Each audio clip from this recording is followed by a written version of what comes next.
someone might say, well, what does the issue of Hadith have to do with the subject of this lecture? It's because the vast majority of controversial issues that Muslims encounter come from the Hadith tradition. Actually, that's why I started studying Hadith, because the Quran is a relatively small book.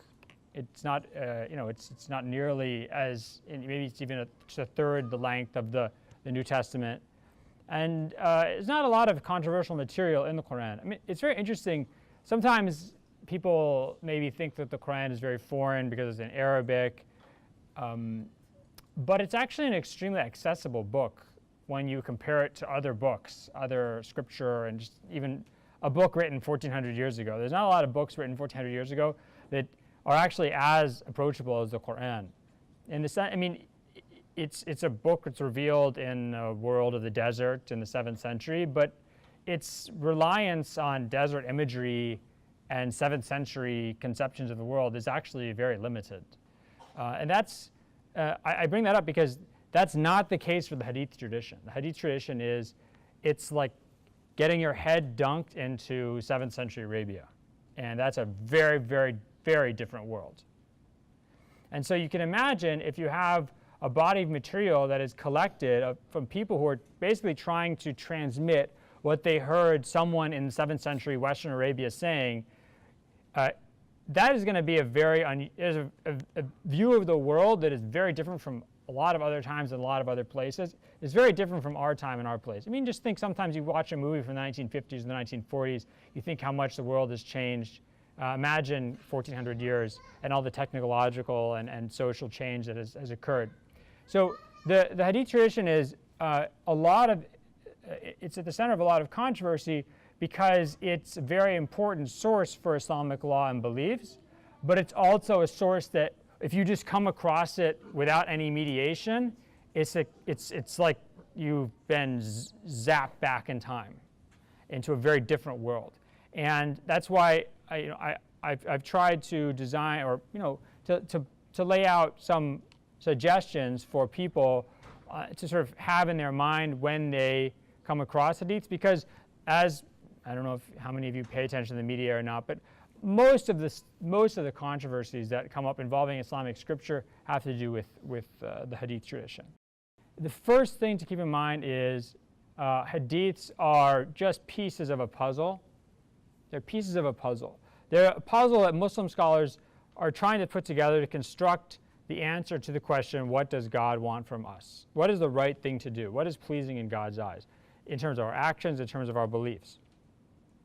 And you can imagine if you have a revealed book like the Quran, and then you have the legacy of this teacher, this figure, this prophet who brought it, you're going to try and look to that legacy as much as you can for answers to any kind of question, even the general questions, particular questions. So that's the hadiths are an attempt to collect this legacy. But it's very important to keep this in mind. They're just pieces of data. And just imagine, following around, let's say, the President of the United States for a month and just writing down everything he says or recording everything he says. Imagine how many little snippets of information, not knowing what their context is, not knowing what he intends by them, are they general or specific. You're going to get you can imagine taking these little pieces of data and coming away with an image that's very different from maybe what the overall actual image is. And then imagine that over a period of 22, 23 years of someone who was the center of his community, alayhi salatu salam, and whose companions obsessed over him, right? Rightly so. So the first thing to keep in mind when you're dealing with hadiths is they have to be authenticated. A lot of times people will cite, let's say, oh, this hadith is in Sunan of Ibn Majah, or this hadith is in the Sunan of Tirmidhi. Okay, up to a quarter of the Sunan of Ibn Majah is unreliable, according to great scholars like the 14th century scholar al-Dhahabi. Up to 1/4 of the book is unreliable. Books like Tirmidhi have a book like Tirmidhi has lots of unreliable hadith in it, because the author himself put those in there because he wanted to show you, this is what certain people think the Prophet said, but I don't think this is accurate. So it's not just a book of hadiths he thinks are accurate. It's a book that collects also hadiths he thinks are not accurate. So when someone cites a hadith from Tirmidhi, they might actually be citing something that Tirmidhi's putting in there that he doesn't even think is reliable. So don't just get lulled into this idea, oh, he said this, someone so-and-so mentioned this book and he said it's in such and such a collection, or this hadith and it's such and such a collection. That's not a solution. Every hadith you come across has to be authenticated. Now there's certain hadith that say that are in the Sahihain of Al-Bukhari and Muslim. Those are vast majority of those have been considered authentic by Muslim scholars. But that's only 2 books. 2 books out of lots of different hadiths. Lots of the hadiths that we come across are not from the books of Bukhari and Muslim. Very important to keep that in mind. So hadith has to be authenticated. And this is a great example. A lot of the time, the hadiths that people get really wrapped up in and the controversies around, they're actually not even reliable hadiths. This hadith, supposedly the Prophet said that لا يدخل الجنة ولد الزنا. The child born of zina does not enter paradise, does not enter the garden. Does anyone have a problem with that hadith? Can anyone think of a problem with the meaning of this hadith? Yes? Yes, I have a problem. What is it? The child The child didn't didn't do anything. do anything, and we know from the Quran that لا تزر وازرة وزر أخرى, no bearer of burdens will bear the burdens of another. And lots of this is not in any of the main hadith collections. Okay, it's not a reliable hadith at all. In fact, scholars like Ibn al-Jawzi, the great 12th century scholar of Baghdad, Ibn Hajar al-Asqalani, Sakhawi, all consider this to be a forged or extremely unreliable hadith. So, a lot of sometimes you come across hadiths that are not even reliable. Even maybe Muslim scholars condemn them as forgeries. Even in a book that is well known, for example, the Sunan of Abu Dawood, one of the famous 6 books in the Sunni hadith canon, the Sunan of Abu Dawood as-Sijistani, he died 889 of the Common Era. And this is a book that's actually where the author tries to give you the hadiths that are relied upon on issues of law. And generally, the understanding is that he considered the hadiths in that book to be reliable to some degree. But sometimes there's hadiths in that book that are very unreliable. For example, I remember when I was actually still in college when I first heard this, and someone came and told me about it and started complaining about this hadith, and I had no idea what to say to them. This hadith says, the Prophet ﷺ supposedly said, لا يركب البحر إلا حج أو غاز أو حج أو معتمر أو غاز في سبيل الله فإن تحت البحر نارا وتحت النار بحرا. What does that mean? It means let no one travel by sea, by the ocean, except someone traveling to do Hajj, to do Umrah, or fighting in the path of God. Why, the Prophet supposedly says? Because there is a fire underneath the ocean, and underneath that fire is another ocean. Okay, now, geology aside, this is a chart for the ascent. This is actually very rare hadith. It's not a very common hadith. There's 2 versions of it. The one I just read you is on the left, the blue color. It's in the Sunan of Abu Dawood, Ibn al-Jawzi's books, a book called Akhbar Mecca of al-Faqih, the history of Mecca by al-Faqih. He died in the late 800s. Now, those 3, Bashir bin Muslim, Bishr bin Abi Abdullah, and this guy, this unknown person, it's just a guy, literally, a guy told me this. These people are unknown. No one knows who they are. Now, inshallah, in this series, we'll discuss also hadith criticism. But if there's someone who's unknown in the chain of transmission, the hadith is automatically unreliable. If there's 2 people who's unknown in chain of transmission, it's unreliable squared. And if there's not even any other corroborating narration to make up for that, then there's no way to turn that unreliable thing into something reliable. What is reliable is this purple version. You see, it doesn't rely on these people. No one should travel by sea except those going for Hajj, for Umrah, or to fight in the path of God. No mention of any oceans of fire and fire under oceans, right? So that hadith, before you get all wound up about, oh my God, why is the Prophet ﷺ saying there's a fire under the ocean, an ocean under the fire, and how do I square that with modern geography, plate tectonics, whatever? You don't have to, because it's not a reliable hadith. Khalas. As the great 15th century, 14th century scholar Ibn al-Mulaqqin said, it's weak bittifaq al-a'imma. It's unreliable by the opinion of all the imams of hadith. Now, this other one is not, it's actually fairly reliable, but, and we're going to discuss this, you can go back to the previous slide, okay? We'll discuss this in a second. Just because something's reliable doesn't mean you act on it immediately. That hadith is going to be a great example of what we're going to talk about after this, which is the way the Prophet speaks to alayhi salam. So keep that hadith in mind. Because it seems to say, don't travel by sea. How many of you have gone over the ocean recently? How many of you, if we didn't have airplanes, how many of us would be actually traveling by the ocean to do our commerce? Does that mean we're not supposed to do that?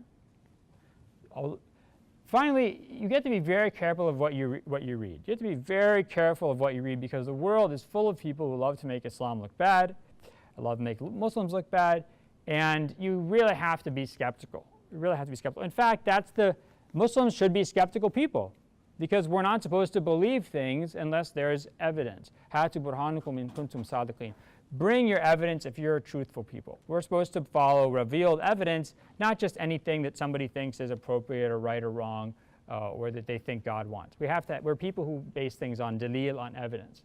And just as an example of this, the other day I was reading this famous history of India, of an Indian scholar named Badauni. Badauni he's died in the early 1600s. And he mentions this hadith he heard. And I was reading this, a translation from the Persian into English. It was an English translation.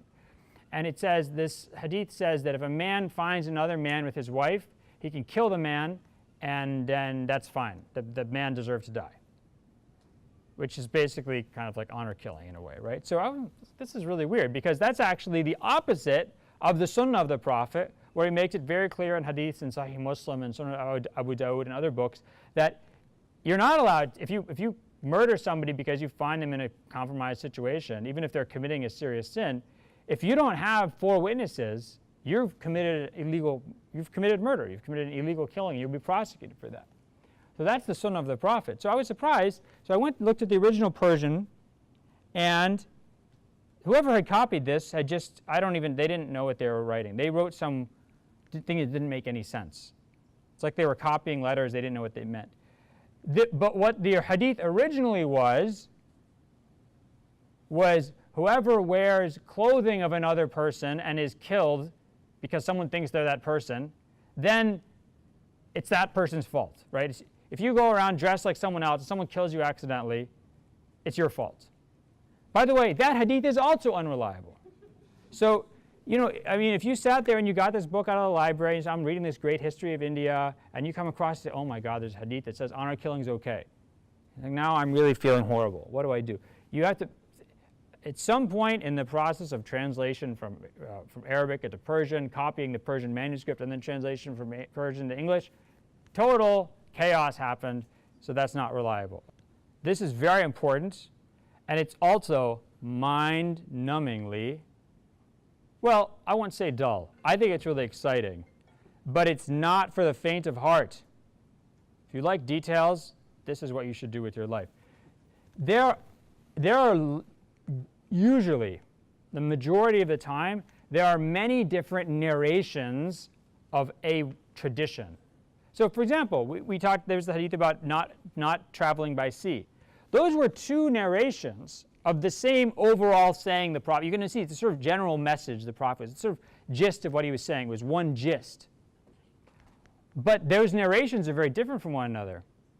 Sometimes it's because somebody makes a mistake and introduces an error into the narration. Sometimes someone intentionally introduces an error to push their agenda. Sometimes maybe the Prophet ﷺ said something more than once in different ways.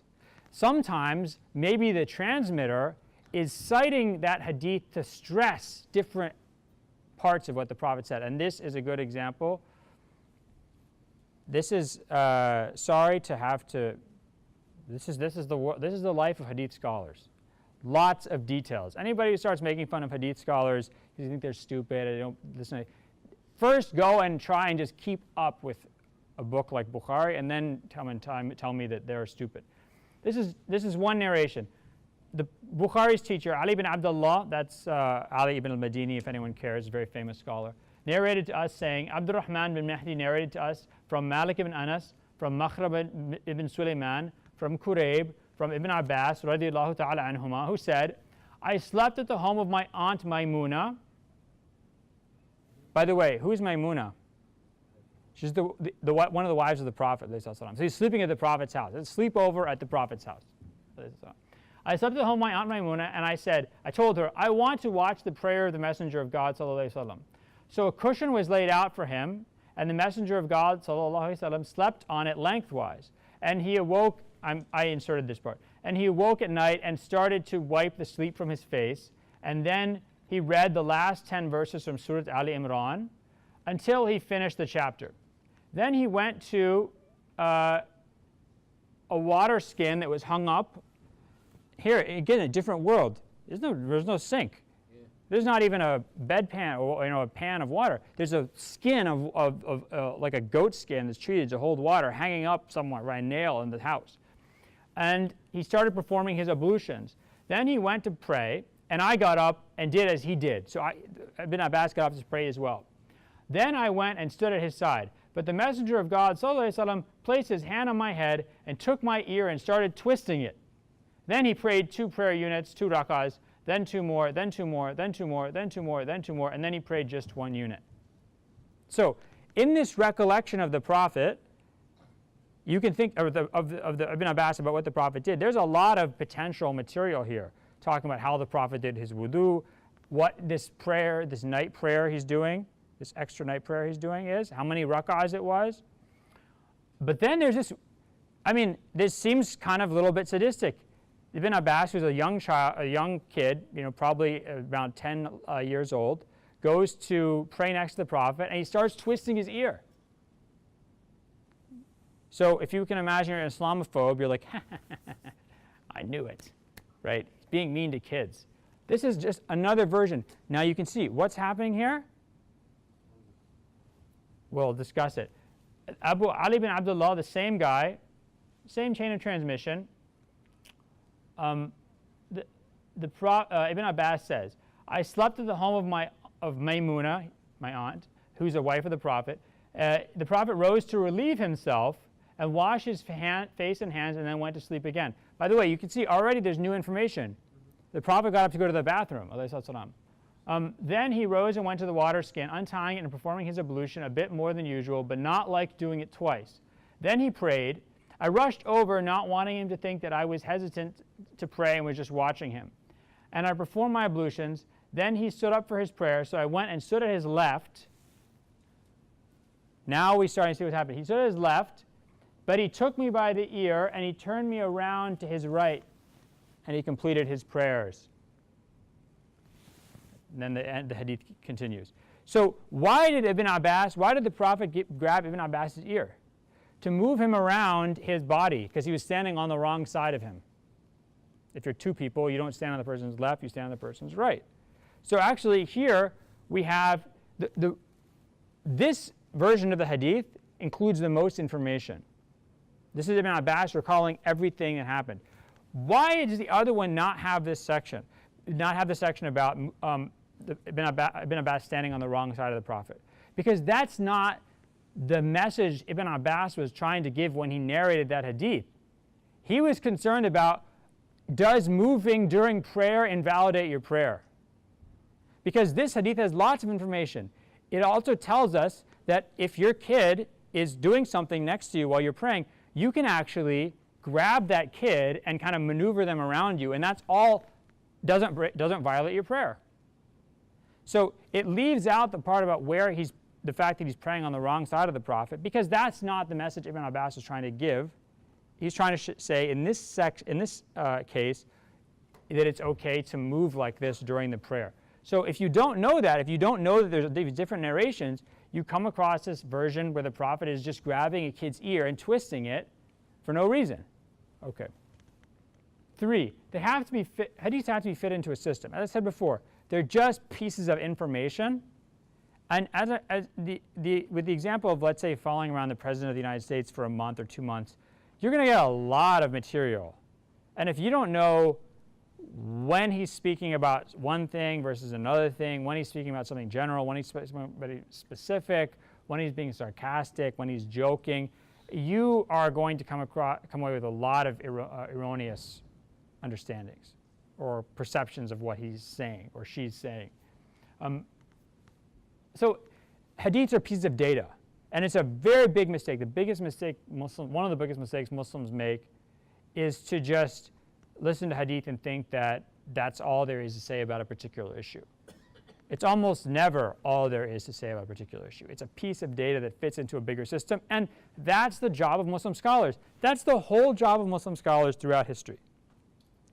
Of course, they also calculate prayer times and do nikahs and things like that, but the job of a Muslim scholar is to try and figure out what God wants from us using this material. A great example of this is a hadith. It's a Sahih hadith in Sahih Bukhari and other books, where the Prophet says, "Umirtu an uqatil an-nas hatta yaqulu la ilaha illallah wa inna Muhammad Rasulullah wa yuqimu as-salah wa yu'tu az-zakah wa in fa'alu dhalik asama minni dima'ahum wa amwaluhum illa fi haqq al-Islam."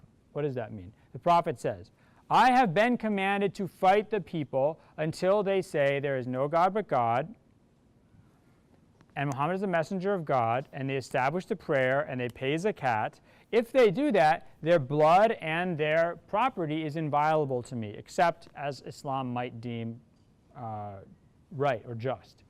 So this hadith seems to say pretty clearly, and you've probably seen this cited on some Islamophobic website or on Fox News or something, it seems to say the Prophet saying, I've been commanded to fight people until everybody becomes Muslim. That's basically what it says. But remember, these are just pieces of data. It is Sahih Hadith. I mean, I've never seen anyone question the reliability of this Hadith. But we know we can't just take it on its face. Why? Because the Quran, in Surah At-Tawbah, Surah number 9, tells us that those from among the people of the book, Muslims can fight them until they become Muslim or until they agree to pay the jizya. They don't have to become Muslim. And by the way, Muslims by the late 600s, early 700s, included everybody they met as people of the book. That includes Hindus, that includes Buddhists, that includes Zoroastrians. They treated them all in this way. If Muslims conquered them, they paid jizya, and they can continue to practice their religion freely.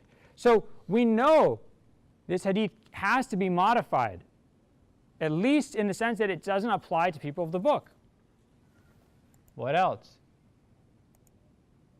We know from the Prophet's precedent, ﷺ, that he didn't force people of the book to convert.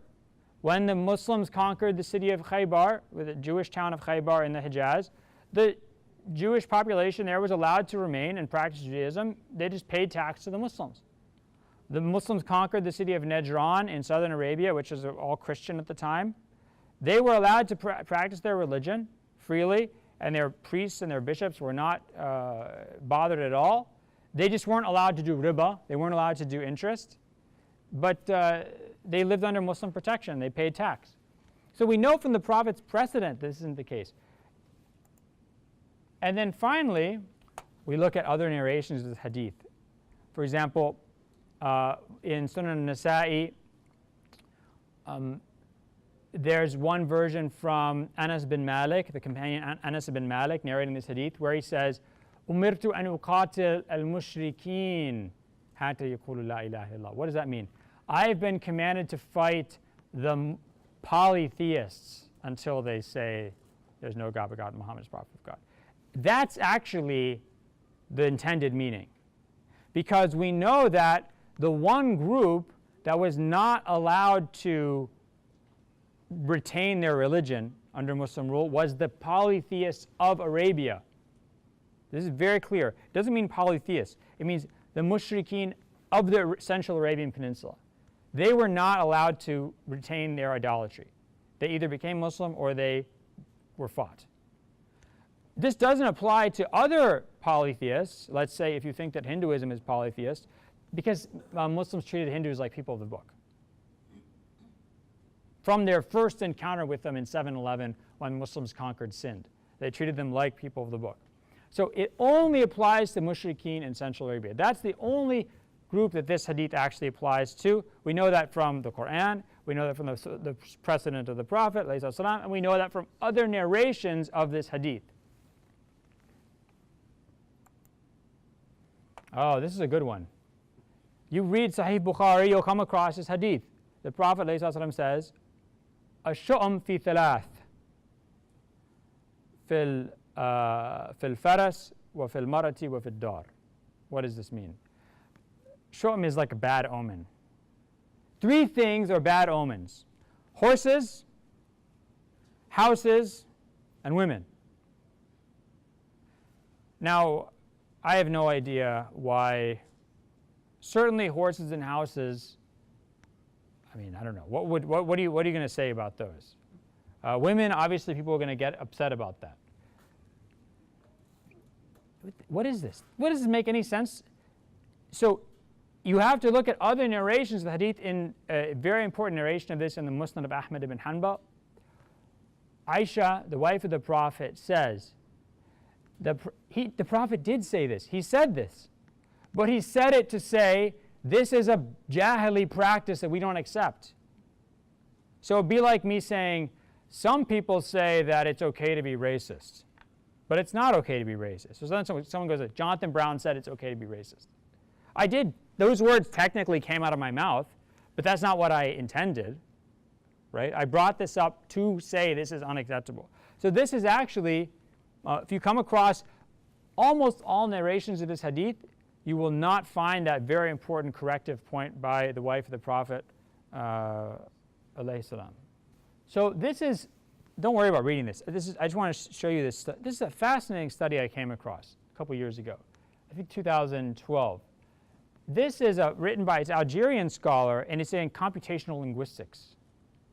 And what he did is he did a linguistic study, what's called computer stylography of the Quran and Sahih Bukhari. So looking at how often words were used, how often different grammatical patterns were used, and he determined that the Quran and the hadiths come from 2 different speakers, which is not very surprising for Muslims. That's actually not what interested me. What interested me is the idea of the prophetic style of speaking. Because one of the things that you find, I mean, even if you just read 20 or so hadiths, is that the Prophet ﷺ really has his own way of speaking. It's amazingly consistent. It's very, it's very idiosyncratic. I mean, you immediately know this is the Prophet speaking. Now, even when Muslim scholars made up hadiths, or not Muslim scholars, when Muslim people who were being naughty made up hadiths, they were trying to mimic that style. And what I think is very interesting about this is, if you're Muslim or not Muslim or whatever, you can like the way the Prophet talks or you can not like the way the Prophet talks, but there is a certain way that he talked.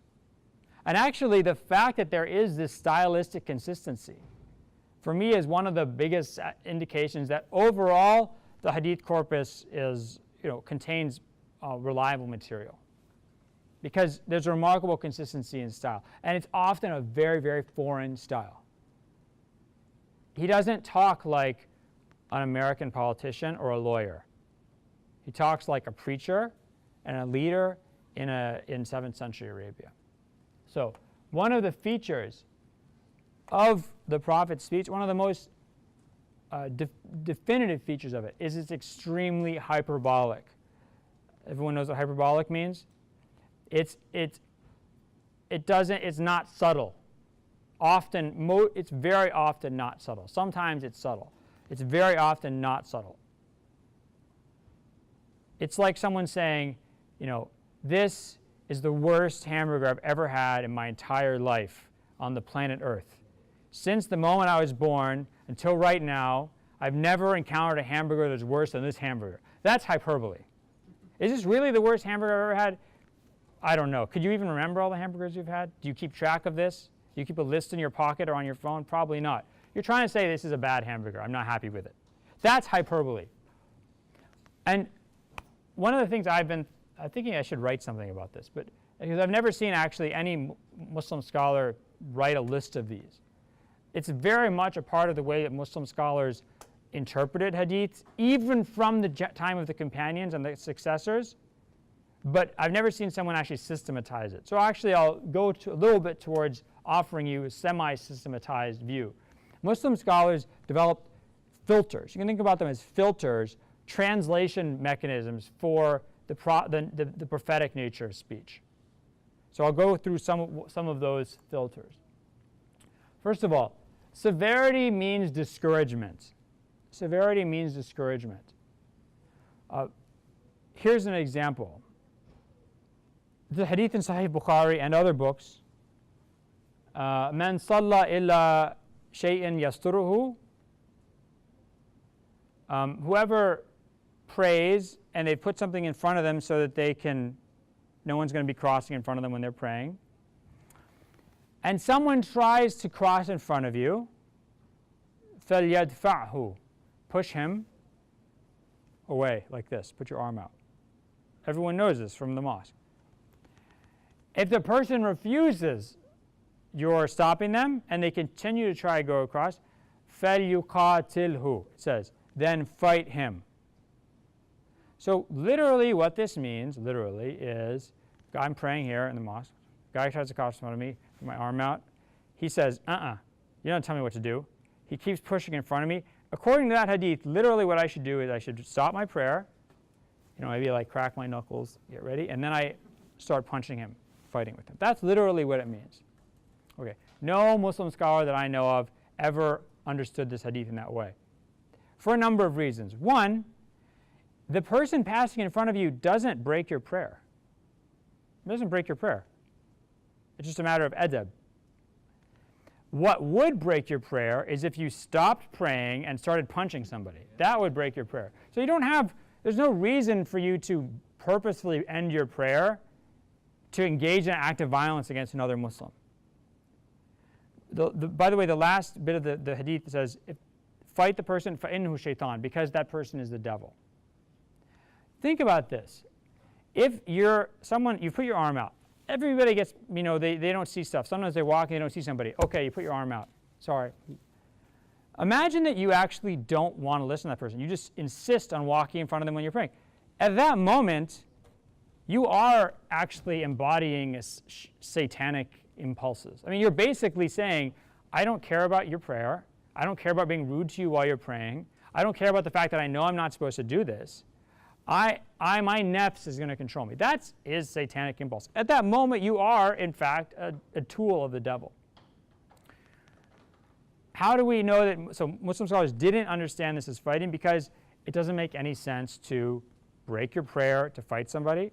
Two, we have no evidence ever of any of the companions ever doing this.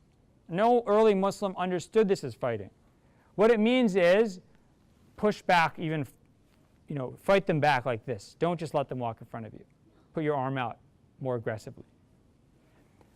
My point being, the Prophet could have just said, alayhi salam, if someone tries to walk in front of you, put your arm out. If they keep trying to go in front of you, push back a little bit harder. But that's not how he speaks. Because you're not going to inspire anybody if you talk like I just talked. Push back a little bit harder. That's great if you're a preschool teacher or something like that, or a lawyer. It's not great if you're a religious leader. And I remember actually a student came to me once and told me about this hadith. They had been sitting in a Jum'ah prayer and someone mentioned it, and he was really upset about this hadith, and he was really shocked. It's in Bukhari, Sahih Bukhari. There's a couple of narrations of it that the Prophet is speaking about when the call to prayer happens. If people don't answer the call to prayer, he says, I wish I could, gather wood together and go and light their house on fire. Light their house on fire. Now, the hadith then continues saying, would any of you, if they're invited to a really good meal with tasty lamb, would they refuse to go to that meal? So it's clear from the whole hadith that this is almost a playful description. The prophet is saying, if you hear the call to prayer, you're being invited to a meal. Why would you not go to that meal? Why would any of you? It's almost a playful example. And he's saying, see, people who don't go, it makes me so upset. I wish I could sort of light their house on fire. Maybe then they would leave. That's hyperbole. Okay? It is not, no Muslim scholar that I ever have heard of or come across says it's licit to go and light someone's house on fire because they don't answer the call to prayer. If you did that, you would be a literalist, but you'd also be an idiot because you'd be violating all sorts of rights that person. You don't have a right to light their house on fire or destroy their property and probably kill them. So then this is hyperbole. This is the prophet delivers these messages through a language of hyperbole. Other filters. So first filter, severity is discouragement. By the way, what's a good example of this, which we mentioned earlier? Let no one travel by ocean except someone going for Hajj or Umrah or fighting in the path of God. We know that can't be a prohibition because the Quran describes that one of the signs of God is that He created boats for you that you can travel with on the ocean in the search of searching for the bounties of God in commerce. We also know that at the very least, Muslims are encouraged to travel to seek knowledge. So the Quran talks about commerce, seaborne commerce, as one of the wonders of God. We know there's all sorts of reasons human beings should travel that are not just Umrah and Hajj and fighting in the path of God. So this can't be taken literally. So how have Muslims understood that hadith? Muslim scholars like a Hanafi scholar named Al-Jassas from the late 900s. He talks a lot about this. He says that it's probably just trying to describe the dangers, emphasize the dangers of traveling by ocean. It's not something for the faint of heart, which is true, by the way. Despite all the movies you see and Russell Crowe and that Heart of the Sea with the guy who plays Thor and all these other things, it's not romantic. It's dangerous, dirty work. Okay, especially prior to night carnival cruise. If you're on one of those carnival hell ships, when they run out of electricity and stuff, then you'll see it's nasty work. So my point is that he's saying this is actually underscoring the seriousness of traveling by ocean. It's not a joke, especially, by the way, in the Mediterranean, which is a very dangerous ocean. That's why there's all sorts of shipwrecks. People are always discovering Roman shipwrecks and stuff, because it's a very turbulent ocean. A lot of people died. A lot of ships went down in that ocean. The second filter, laysa minna. A lot of times you'll see hadith that says, so-and-so, whoever does this or that or says this or that, laysa minna, is not one of us. Technically, literally, that means they're not Muslim. So if they were Muslim and now they're not Muslim, then they are an apostate. They've become a kafir. That's what that means. Just an example in Sunan of Abu Dawood, man ghasha falaysa minna, whoever cheats is not from amongst us. For another example, man hamila alayna silah falaysa minna, in Sahih Muslim, whoever carries arms against us, whoever bears arms against us is not from amongst us. Okay, this filter doesn't mean people are not Muslims. It means they're not doing what Muslims should do. This is not the path of Muslims. They are doing things that Muslims should not do. Why do we know this is the case? Because the Quran talks about إِذَا فِئَتَانْ مِنَ الْمُؤْمِنِينَ اقْتَتَلَا. If two groups from amongst the believers fight one another, then the Prophet is supposed to reconcile between them as much as possible. So Muslims can actually fight against each other with weapons, and they're still both Muslims. Both parties are Muslims. Therefore, that hadith cannot be literally the case. Second, we know, for example, that if there's another hadith where the Prophet rules that, and also in the Quran, that if you kill somebody, if a Muslim kills another Muslim, then the Muslim's family has the right to either have the person executed or take blood money or forgive them. And the Prophet describes the killer still as a believer. So we know he not only carried weapons against another Muslim, he actually killed another Muslim. Okay. So this idea that whenever you see something laysa minna, what it means is it's not the type of thing that Muslims should do. By the way, why would the Prophet speak like this? Why would you use language like this? To get a point across. If I say cheating is not the type of thing Muslims should do, to a kind of very upper middle class American audience who's very subtle and not used to seeing real violence on TV and things like that, that's a good way of speaking. That's not how you speak to everybody in the world.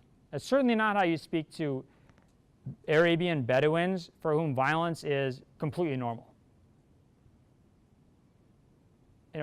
Bedouins were not subtle people. They generally today not subtle people. You have to say, you do this, you're not from one. The person who does this is not Muslim. And it's very interesting, some Hadith transmitters later in the let's say the 700s, 800s of the Common Era, they would explain, laysa minna means laysa mithlana. Not from amongst us really means not like us. But some Hadith scholars, like a famous scholar of Mecca, Sufyan ibn Uyayna, died around, 805, 810, I would guess, of the Common Era. Sufyan ibn Uyayna, he actually wouldn't explain that. He wouldn't put the filter on when he was telling this hadith to people because he wanted to shock them.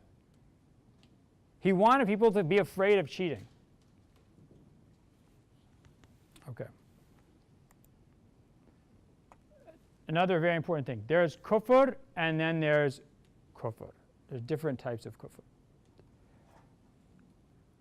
The best example of this hadith, it's in Sahih Bukhari, it's in Sahih Muslim, it's in the Jami' of Tirmidhi, where the Prophet says, Sibab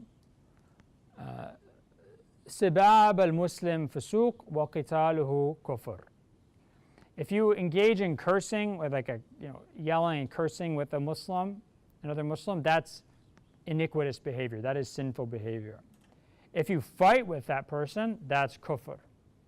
So technically what that means is if two Muslims get in a fight in the parking lot of the mosque or something like that, they are now kafirs. But as Ibn Abbas says, very importantly, in his discussion of this hadith, the companion of the Prophet says, هَذَا كُفْرٌ دُونَ الْكُفْرِ. This is a type of kufr that's not the really serious kufr like apostasy. This doesn't mean someone leaves. What does that mean? It's the same way that the Prophet says that the person who's drinking wine or who's engaging in zina, in the moment when they're drinking wine and they're engaging in zina, they're not a believer. Because in the moment you're doing that act, you're really denying God. You're disobeying God so severely that your belief sort of leaves you at that moment. You're not really a believer in God if you're doing something this serious. But this doesn't mean the second you put the wine down, you're a Muslim again. So there's kufr can be a quality of an action.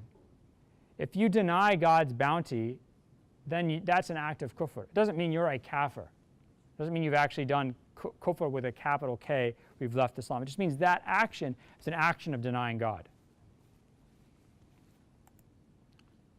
Okay, and you also find a lot of times hadiths like, لا يؤمن أحدكم حتى, none of you will believe until things like, none of you will believe until I am dearer to him than his parents and his children and all the people.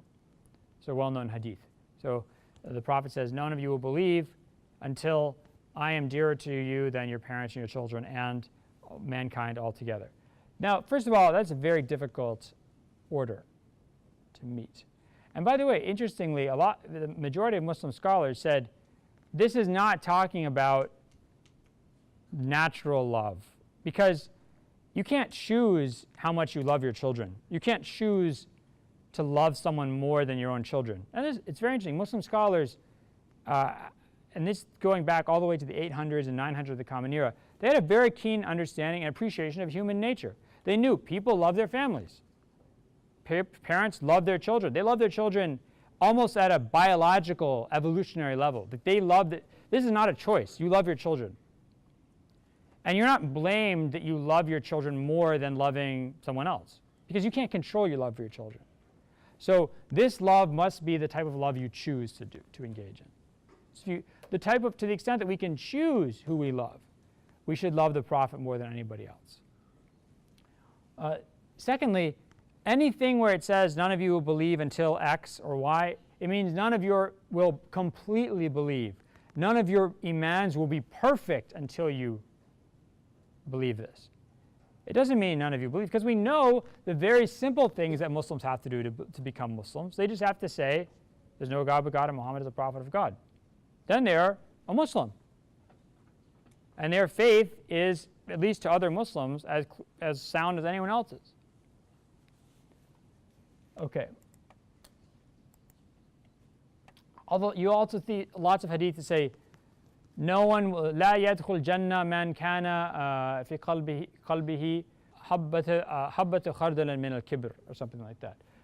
Hadith in Bukhari and other books. None of you will enter heaven if they have even a mustard seed worth of pride in your heart.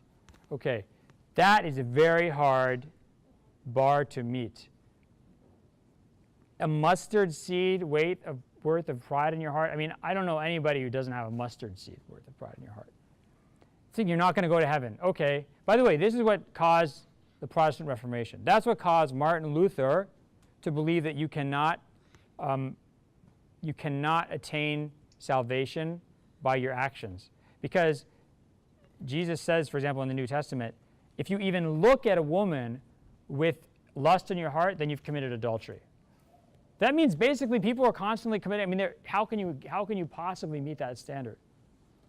Muslim scholars didn't have this problem because what they said is, we know from other sound hadiths, all muwahhidun, all monotheists, are going to enter heaven eventually.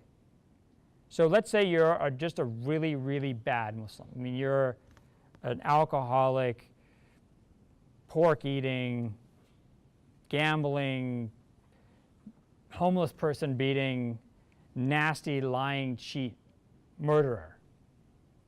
It's not to say murderer. That's too much. You're still going to go to heaven eventually. You're just going to have all these sins burned off you. So you're going to be roasted in hellfire until your sins have been purged. But we know that if you have faith in God, eventually you're going to attain salvation. So that's an established principle of Sunni theology, and also, I think also of 12 or Shiite theology. I'm not sure. That's an established principle of theology. So this hadith can't be interpreted as it seems on its face. It means if you have any pride in your heart, it's going to get burned off, even just for a second. That's going to have to be burned off. You're not going to enter heaven immediately. Last thing. This is very important. The Quran and the Prophet ﷺ are not science teachers. Just like none of us, well, actually some of you might be science teachers, but none of us talk like science teachers. What do I mean by that?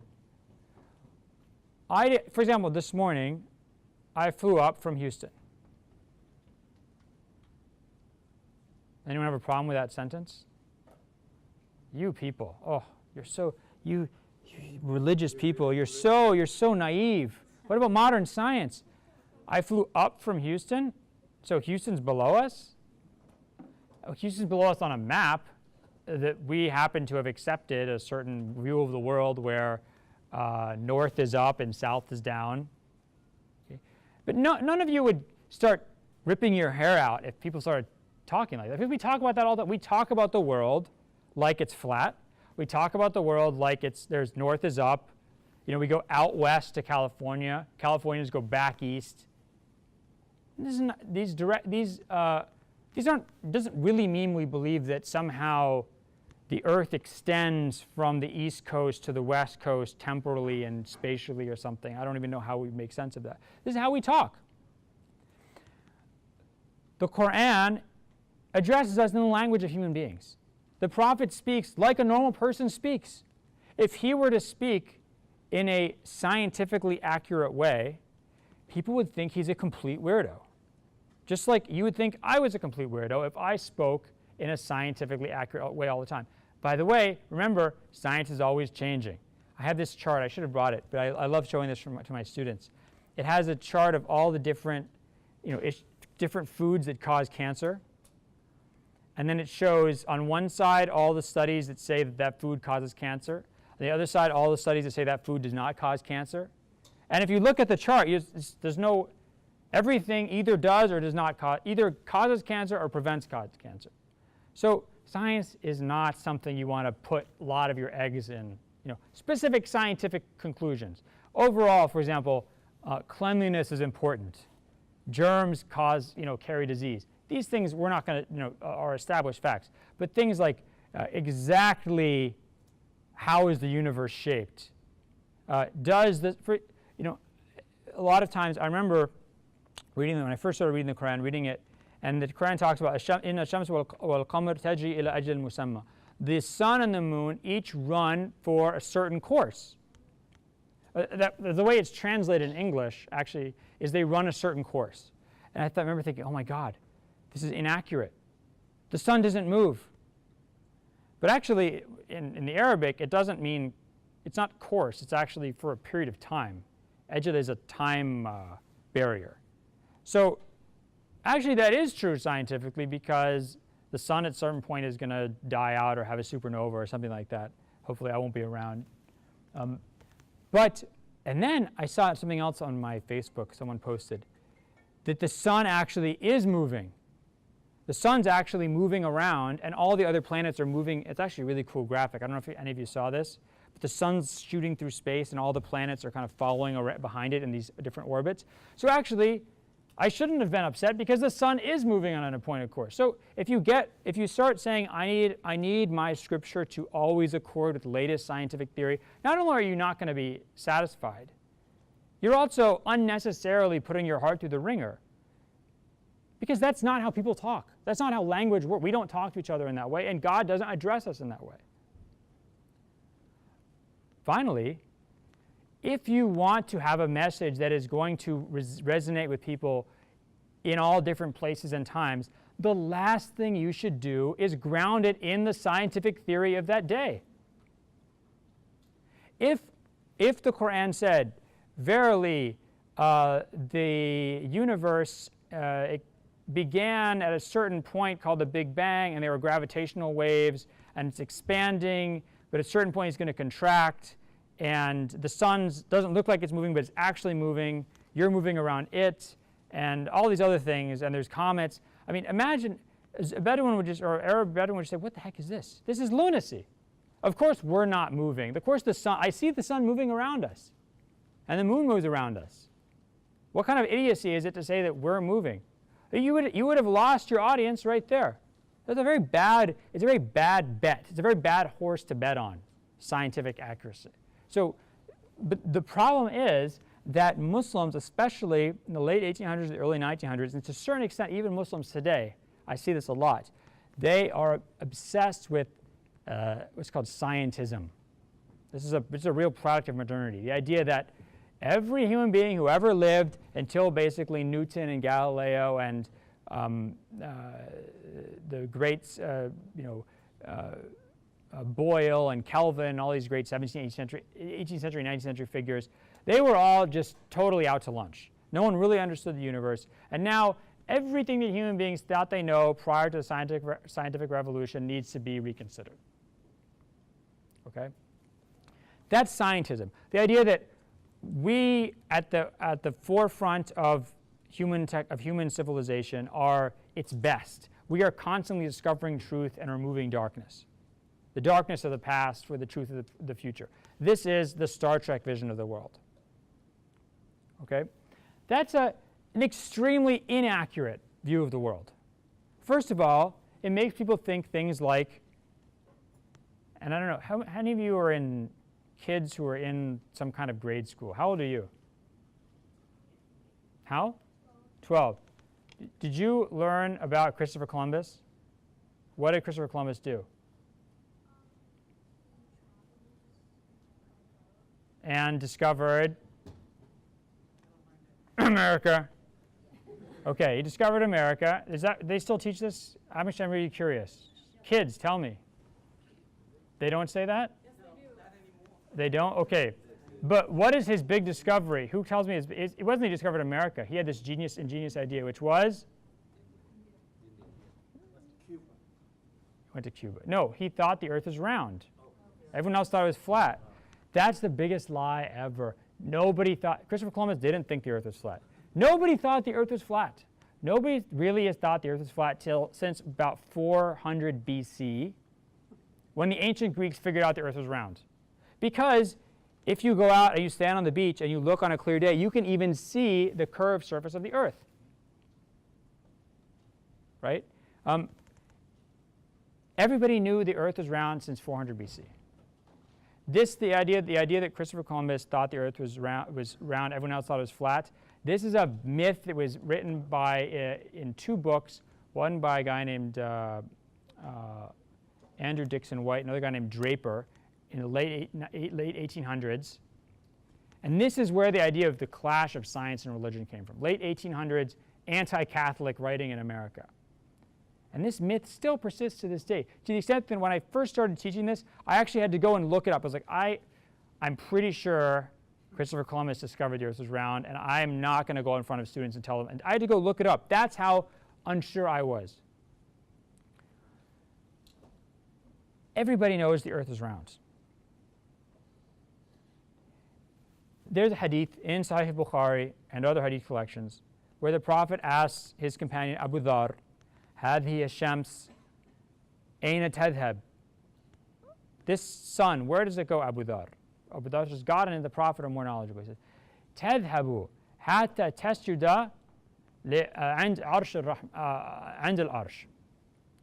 It goes until it prostrates before the throne of God. And it asks God's permission to rise again, and God gives it permission to rise. In the early 20th century in Egypt, this caused a huge controversy. A lot of very respected Muslim scholars said, okay, this hadith clearly contradicts what we now know about astronomy. The sun does not go anywhere. We are moving around the sun. The sun certainly doesn't prostrate anywhere. And classical Muslim scholars didn't know this because they didn't know about modern astronomy, so they didn't have the means to see that this hadith was unreliable. Now we know this. Other Muslim scholars responded to those scholars and said, excuse me, but you're being idiotic, basically. No one ever thought the sun prostrates. For a couple of reasons. One, prostration means that you bend down at your knees. And the sun doesn't have knees. The sun doesn't have joints. The sun doesn't bend or anything. So it's obviously not literal. Nobody would, why are you treating this hadith literally? The Quran talks about الشمس والشجر النجم والشجر يسجدان. The stars and the trees bow down. Does that literally mean the stars are bowing down to God like this? No. It means they obey the will of God. Second of all, Muslim scholars, and the earliest example I've found is from the 1000s of the Common Era, Muslim scholars knew that the sun was always up somewhere. It was always up somewhere, and they knew that because they were calculating prayer times. And if you go really far north, the sun sets, whereas at the same time of day, really far south, the sun's up. So they knew it's always up somewhere and down somewhere else. This is they discovered this through calculating prayer time. So they knew the sun is actually never going somewhere to prostrate before God's throne. They thought this meant that the sun obeys God's command, just like the Quran describes other natural features, natural bodies doing. It's only, interestingly, in the 20th century when some Muslim scholars became obsessed with this idea that modern science has given us new knowledge that requires us to wipe out everything that we think we know before. And modern science, because we've learned so much, it must mean that everybody who came before us was ignorant and benighted. This is a very, very arrogant view of the world. It's a very arrogant view of the world. And it's the type of thing that makes people put all their eggs in the basket of the latest scientific study about what causes cancer or what doesn't, and not have a sense of proportion and perspective to know that these studies are frequently disproven, and that you have to wait a long time to determine scientific consensus. And even then, that consensus might be found wanting. Okay. That's it.